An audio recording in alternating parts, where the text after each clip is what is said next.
Hello നമസ്കാരം, രാധാസ്വാമി കിച്ചണിലേക്ക് എല്ലാവർക്കും സ്വാഗതം. അപ്പോൾ നമുക്ക് ഇന്നത്തെ ഈ പുഴയും കടന്ന് എന്നുള്ള സീരിയലിൻ്റെ കഥയൊന്ന് കേട്ടാലും ലേശം നൈറ്റായി, സോറി. അപ്പോൾ കഥയിലേക്ക് വരാം. അങ്ങനെ ജയപാലൻ വന്ന് എല്ലാവരെയും കൂടി ഭീഷണിപ്പെടുത്താണ് അവിടെ നിന്നിട്ട്. അപ്പോൾ നരൻ്റെ മുത്തശ്ശനെ അറിയുന്നില്ല ഇത് ആരാന്നുള്ളത്, പക്ഷേ ഇളയച്ചൻ അറിയാം. ഇളയച്ചൻ പറയുന്നുണ്ട് അതാണ് കാവേരി എന്ന് ജയപാലൻ പറഞ്ഞു കൊടുക്കുന്നുണ്ട്. കാരണം ഈ കാവേരീനെ കൊല്ലാനും കൂടെ പ്ലാൻ ചെയ്തതായിരുന്നു അയാൾ, പക്ഷെ അത് നടന്നില്ല. അങ്ങനെ ഇവിടുന്ന് ഇറങ്ങിപ്പോകാൻ പറയുകയാണ് മറ്റേ നരൻ്റെ മുത്തശ്ശൻ. ഇവിടുന്ന് ഇറങ്ങിപ്പോകും, താൻ ആരോടോ, താനെന്താ ഇവിടെ കിടന്ന് ഭീഷണിപ്പെടുത്തുന്നത്, ആ വീട് വാടകയ്ക്ക് കൊടുക്കണ്ടെന്ന് പറയാൻ താൻ ആരാ, അത് എൻ്റെ കൊച്ചുമോൻ്റെ വീടാണ്, അവൻ കൊടുക്കും, അവരിവിടെ താമസിക്കുകയും ചെയ്യും എന്ന് പറയുമ്പോൾ കൊടുക്കില്ല, അവർ ഇവിടുന്ന് ഇറക്കി വിടണം, ഇപ്പം തന്നെ ഒരൊറ്റ ദിവസം കൊണ്ട് ഇറക്കി വിടണം എന്നൊക്കെ പറയാണ്. അങ്ങനെ പറഞ്ഞ് മുത്തശ്ശൻ്റെ കോളറിന് കയറി പിടിക്കുന്നുണ്ട് ജയപാലൻ. ആ സമയത്താണ് നമ്മളെ നരൻ്റെ എൻട്രി. നരൻ്റെ കയ്യിൽ ഒരു പ്ലെയർ പോലെ ഒരു സാൻഡാജ് ഒരൊറ്റ ഏറങ്ങോട്ട് കൊടുക്കുക. എൻ്റെ ജയപാലൻ്റെ തലയുടെ പിറകിൽ പോയിട്ട് അത് കൊള്ളുകയാണ്. അപ്പോഴേക്കും അയാൾ അങ്ങനെ തെന്നി മാറിപ്പോണ്ട്. എന്നിട്ട് അങ്ങോട്ട് വരിക. വരുന്ന സമയത്ത് പറഞ്ഞിട്ട് ഇങ്ങോട്ട് തിരിയും ജയപാലൻ. ആ തിരിച്ചിന് ഒരൊറ്റ ചവിട്ട് കൊടുക്കുകയാണ് ജയപാലൻ. ആ ചവിട്ടിൽ അങ്ങനെ മറിഞ്ഞ് വീഴുന്നുണ്ട്. ഇതൊക്കെ സെക്കൻഡിനുള്ളിലാണ് കഴിയുന്നത് കേട്ടോ. ഈ വീഴ്ച കണ്ടിട്ട് നമ്മുടെ കാവേരിക്കും കുടുംബത്തിനും ഭയങ്കര സന്തോഷമാണ്. കാരണം ഒരു ഒരു ഒരു ഇതിൽ നിൽക്കല്ലേ.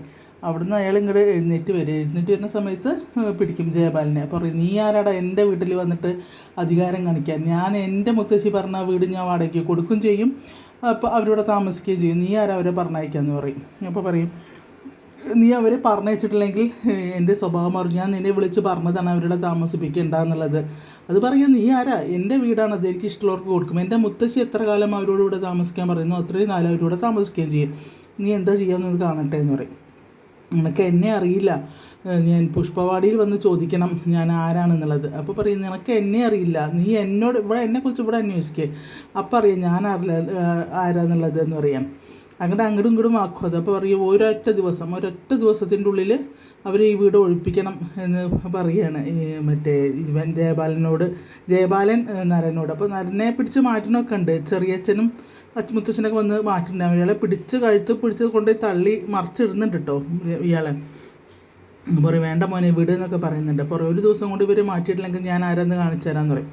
എനിക്ക് ഒരു ദിവസം ഉണ്ട് 10 മിനിറ്റ്, ഞാൻ 10 എണ്ണുമ്പോഴേക്കും നീ ഈ വീട്ടിൽ നിന്ന് പോയിട്ടില്ലെങ്കിൽ പിന്നെ നിന്നെ കൊണ്ടുപോകാൻ ആംബുലൻസ് വരേണ്ടി വരും 108, അത് വിളിക്കേണ്ടി വരും എന്ന് പറയും. അങ്ങനെ ഇയാൾ എണ്ണയാണ്, ആര് നരൻ 1 2 എണ്ണ. അപ്പോൾ പിന്നെ യമുനയൊക്കെ പറയുന്നുണ്ട്, ഒന്ന് അങ്ങോട്ട് വേഗം എണ്ണി തീർക്ക്. അപ്പോൾ പറയുന്നത്, വേഗം എണ്ണാൻ പറയുക യമുന ചേച്ചി, എന്നാലേ ഉള്ളൂ ഇപ്പോൾ അടി കാണാൻ പറ്റുക എന്ന് പറയണത് എന്നുള്ള. അപ്പോൾ നിൽക്കുക ഉണ്ടാതിരിക്കുകയെന്ന് പറയും.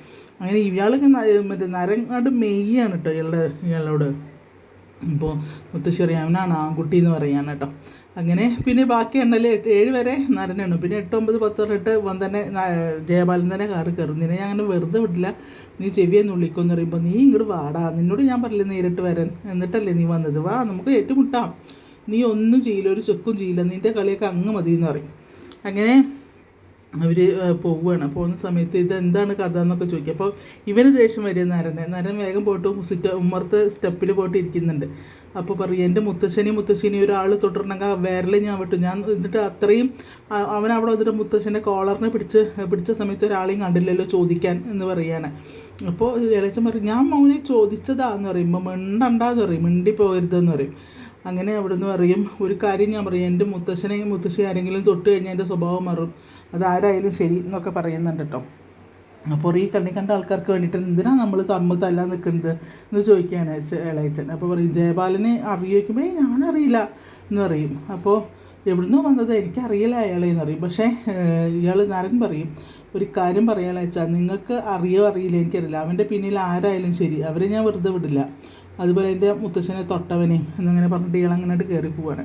അത് കഴിഞ്ഞിട്ട് മുത്തശ്ശൻ പറയുന്നത്, നിങ്ങളെന്തായാലും സമയം കളണ്ട, പെട്ടെന്ന് പോയിട്ട് പാല് കാച്ചാൻ നോക്ക്, ആ സമയം തെറ്റിക്കേണ്ട അറിയും. അങ്ങനെ ഒരു പോയി പാലൊക്കെ കാച്ചി എല്ലാവർക്കും പാലൊക്കെ കൊടുക്കുക. അപ്പോൾ മുത്തശ്ശി ഇവരെ കൂടെ പോകുന്നുണ്ട് പാല് കാച്ചാൻ കേട്ടോ. ഇതൊന്നും ഇളയച്ചന് ഇഷ്ടപ്പെടുന്നില്ല. അങ്ങനെ അയാളങ്ങനെ വീട്ടിലേക്ക് കയറിപ്പോയി നരൻ മോളിലേക്കും പോവും. അവിടുന്ന് പാല് വെച്ചിട്ട് മുത്തശ്ശിക്കും കൊണ്ട് കൊടുക്കുക. അപ്പോൾ എല്ലാവർക്കും കൊടുക്കുമ്പോൾ അറിയാം, അല്ല അവിടെയും കൊടുക്കണ്ടേ, ആ കുട്ടിക്ക് കൊടുക്കണ്ടേ, ആൾക്ക് നരനോ അവൻ കുടിക്കുമെന്ന് അറിയില്ല, എന്നാലും ഒന്ന് കൊണ്ടു കൊടുക്കുക, പിന്നെ വേറൊരാളെയും കൊണ്ട് കണ്ടല്ലോ അവർക്കും കൊടുക്കണ്ടേന്ന് അറിയും. എന്തായാലും മോൾ കൊണ്ടു കൊടുക്കുക എന്നിട്ട് അങ്ങനെ ശാരദ കാവേരി എടുത്ത് കൊടുത്തേക്കാണ്. അവിടെ വരുമ്പോൾ മറ്റെന്താ പറയുക, ഇവരുണ്ടല്ലോ ഇളയച്ച ഇവിടെ ഇരിക്കുന്നത്. അപ്പോൾ എന്താ ചോദിക്കുമ്പോൾ പാല് കാച്ചിയോ, പാല് കാച്ചലൊക്കെ കഴിച്ചോ നിങ്ങൾ, ഒരു പുച്ഛാണ് അയാൾക്ക്. കാരണം അയാളാണ് ഇതിൻ്റെ ഉള്ളിലൊക്കെ കളിച്ചിരിക്കുന്നത്, അത് ഇവർക്ക് അറിയില്ല. അപ്പോൾ പറയും നിങ്ങൾ എങ്ങനെ ജയപാലിനായിട്ട് എന്താ അറിയിക്കുമ്പോൾ എൻ്റെ അച്ഛനെ ചതിച്ചതാ, എൻ്റെ അച്ഛൻ്റെ അരവിന്ദൻ എന്നാണ് എൻ്റെ അച്ഛൻ്റെ പേര്, എൻ്റെ അച്ഛൻ്റെ സ്ഥലം പിന്നെ തട്ടിയെടുത്തതാണ്, എന്നിട്ട് അതിന് 50 ലക്ഷം കിട്ടി. പക്ഷേ അതുകൊണ്ടൊന്നുമല്ല, 50 ലക്ഷം കിട്ടിയപ്പോൾ നിങ്ങൾക്ക് പ്രശ്നം തീർന്നില്ലേക്കും. പ്രശ്നം തീർന്നിട്ടില്ല, ഇതിൻ്റെ ഇടയ്ക്ക് ഒരുത്തൻ കളിച്ചിട്ടുണ്ട്, അവനെ കിട്ടണം. അവനെ കിട്ടിയിട്ട് നിങ്ങൾ എന്താ ചെയ്യും? ഇയാൾ തന്നെയാണ്. അപ്പോൾ ഒന്നുമില്ല, അയാളോട്ട് താലമട്ട അടിച്ചു പൊട്ടിക്കും ഞാനെന്ന് അറിയണം. അപ്പോൾ ഇയാൾക്ക് പെട്ടെന്ന് നെറുകി കയറും, കാരണം അയാൾ തന്നെയാണത്, അത് ഇവർക്കതൊന്നും അറിയില്ല. അങ്ങനെ ഇവരതൊക്കെ സംസാരിച്ചപ്പോൾ പറയും മറ്റാളെ എവിടെ വയ്ക്കുമ്പോൾ ആര് നരൻ ആരത് അയാളെ കണ്ടില്ല. അവൻ ഓഫീസിൽ പോകാൻ നിൽക്കുകയാണ്. ഓഫീസിലോ എന്ന് പറയുമ്പോൾ എന്തിനാ അത് പാല് കൊടുക്കാൻ പറഞ്ഞു ആരെങ്കിലും? കൊടുക്കാൻ പറഞ്ഞു, മുത്തശ്ശി പറഞ്ഞു കൊണ്ടുകൊടുക്കാൻ. കുടിക്കുമോ എന്നറിയില്ല, ഇപ്പോൾ ഒരു മോളിലുണ്ടെന്ന് പറയും. ഇവിടെ തന്നെ നിന്നോ എന്ന് പറയണം. അങ്ങനെ ഈ ഗ്ലാസ് കൊണ്ട് ഭാര്യ അടുക്കളയിലുണ്ടാവും, അതായത് നരൻ്റെ ചെറിയമ്മ. അങ്ങോട്ട് കൊണ്ടുകൊടുക്കുമ്പോൾ പറയും അവരിപ്പോൾ എല്ലാ കാര്യം ഉണ്ടായിരുന്നു, വീട് വാടകയ്ക്ക് കൊടുക്കേണ്ടത്. ഒരു പ്രാവശ്യം പിന്നെ അവിടെ ഇപ്പോൾ ആ പെൺകുട്ടികളെയൊക്കെ കൊടുന്ന് താമസിക്കേണ്ട വല്ല കാര്യമുണ്ടോ ചോദിക്കുമ്പോൾ ചെറിയമ്മ അറിയാം, ഒരു പെൺകുട്ടികളെ കൊടുന്ന് താമസിച്ചെങ്കിൽ നന്നായി, അത് നരനെ ഒരു കാര്യമായല്ലോ. നരനെ ഒരു പെൺകുട്ടീനെ കൊടുന്ന് വെച്ചാൽ അവൻ്റെ മനസ്സെങ്ങനെങ്കിലും മാറുകയാണെങ്കിൽ അത്രയും നല്ലതല്ലേ എന്നറിയും. അപ്പോൾ ഇയാളെടുത്ത് ഒഴിക്കറിയും മുന്നേ ഒരു കുട്ടരെ അവിടെ കൊടുന്ന് താമസിപ്പിച്ചിട്ട് പിന്നെ എന്താ ഉണ്ടായെന്ന് ചോദിക്കുമ്പോൾ ഈ സ്ത്രീ ആദ്യമേ പറയുന്നുണ്ട് അവരേനെ കൊന്നു തള്ളിയതാവും, ഇയാളേനെ ശിവരാജനെയാണ്. അപ്പോൾ പറയും അവരെങ്ങനെ അപ്രത്യക്ഷമായതെന്നിപ്പോൾ കണ്ടുപിടിക്കും, ഇല്ലെങ്കിൽ നാളെ അതിനെ എന്താ പറ്റിയതെന്ന് നമുക്ക് കണ്ടുപിടിക്കാതിരിക്കില്ലല്ലോ എന്ന് പറയുകയാണ് ഈ സ്ത്രീ. അങ്ങനെ അവർ പറഞ്ഞേക്കുമ്പോഴേ അപ്പോൾ ഈ വീട്ടിൽ നിന്ന് എപ്പോൾ വേണമെങ്കിലും ഇറങ്ങാം, അത് ഈ വീടും അവനുള്ളതാണ് പറയുമ്പോൾ ഈ വീടോ അപ്പോൾ നമുക്കിവിടെ ഒരു അവകാശം വയ്ക്കുമ്പോൾ എന്ത് അവകാശം എന്ന് വയ്ക്കുകയാണ്. ചെറിയമ്മ അച്ഛൻ്റെ അമ്മയുടെയും ഭാഗത്താണ് ഒരു അവകാശമില്ല. ഈ വീടും മക്കളുടെ സ്ഥലങ്ങളും മുഴുവൻ കമ്പനിയും ഒക്കെ ഇവൻ്റെ നരൻ്റെ അച്ഛനമ്മ ഉണ്ടാക്കിയതാണ്. അവർ ഇതുപോലെ ഒരു ദിവസം ആക്സിഡൻറ്റിൽ മരിച്ചു പോവുക, അപ്പോൾ അത് മുഴുവൻ ഉണ്ടാക്കിയത് അവരാണ്. അതുകൊണ്ട് ഇതിലൊന്നുമില്ല. അവൻ ഇവിടുന്ന് എപ്പോൾ ഇറങ്ങാൻ പറയണം അപ്പം ഇറങ്ങണം. പിന്നെ ശിവരാജേട്ടൻ ഒരു കാര്യം മനസ്സിലാക്കണം, ഒന്നുമില്ലാണ്ട് ഒരു കാലത്ത് അച്ഛൻ്റെ കമ്പനിക്ക് കയറി വന്നതാണ് നിങ്ങൾ.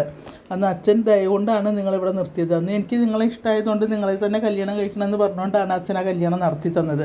അന്ന് അച്ഛൻ പറഞ്ഞതാണ് വേണ്ട എന്നുള്ളത്. അപ്പോൾ ഒന്നും ഇല്ലായിൽ നിന്നും വന്നിട്ട് ഇങ്ങനെ അവകാശം ചോദിക്കുന്ന ഈ സ്വഭാവം അവിടെ നിർത്തിയേക്ക്, അവൻ കേൾക്കണ്ട എന്ന് പറയാണ്. അപ്പോൾ ഇയാളൊന്നും മിണ്ടുന്നില്ല, കാരണം ഇയാളിവിടെ പറ്റിക്കൂടിയിരിക്കുന്നവരുടെ സ്വത്തും പണവും കണ്ടിട്ട് അതിന് ജയപാലിനെയും കൂട്ടുപിടിച്ചിരിക്കുക. അതൊന്നും ഇവർക്ക് ആർക്കും അറിയില്ല. ജയപാലിനും ഇയാൾ മുൻ പരിചയമുള്ളതെന്നൊന്നും നരന് പോലും അറിയില്ല സംഭവം. പക്ഷേ മുത്തശ്ശൻ കേട്ടിട്ടുണ്ട്, ഈ ജയപാലിനായിട്ടുള്ള ഇത് കേട്ടിട്ടുണ്ട്. പക്ഷേ എന്തായതാന്ന് വെച്ചിട്ട് അറിയില്ലല്ലോ.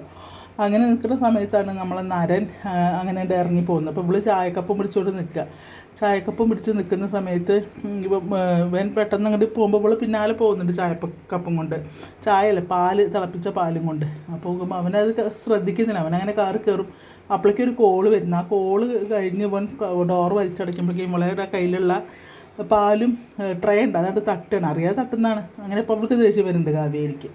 അങ്ങനെ അവനങ്ങനെയായിട്ട് പോവുകയും ചെയ്യുകയാണ് കേട്ടോ. പിന്നെ കാണിക്കുന്ന വീട്ടിൽ മുത്തശ്ശന് വിനീതിനോട് പറയുന്നുണ്ട് ആ പൈസ ഇവിടെ തന്നെയാണ്, ആ ബാങ്ക് അടുത്താണ്, കുറച്ച് ദൂരമല്ല, അവിടെ പോയിട്ട് പൈസ മാറ്റാം എന്നിങ്ങനെ പറയുന്നുണ്ട്. അപ്പോൾ ആ പൈസ മാറ്റുന്ന കാര്യം ഒക്കെ സംസാരിച്ചുകൊണ്ട് നിൽക്കുന്നുണ്ട്. അപ്പോൾ ശാരദ പറയും ആ പൈസ കൊടുക്കാൻ വേണ്ടി പറയണം, മറ്റേ അഡ്വാൻസ് കൊടുക്കാൻ പറയുന്നുണ്ട്. അങ്ങനെ അഡ്വാൻസ് മുത്തശ്ശൻ്റെ കയ്യിൽ കൊടുക്കുന്നുണ്ട്.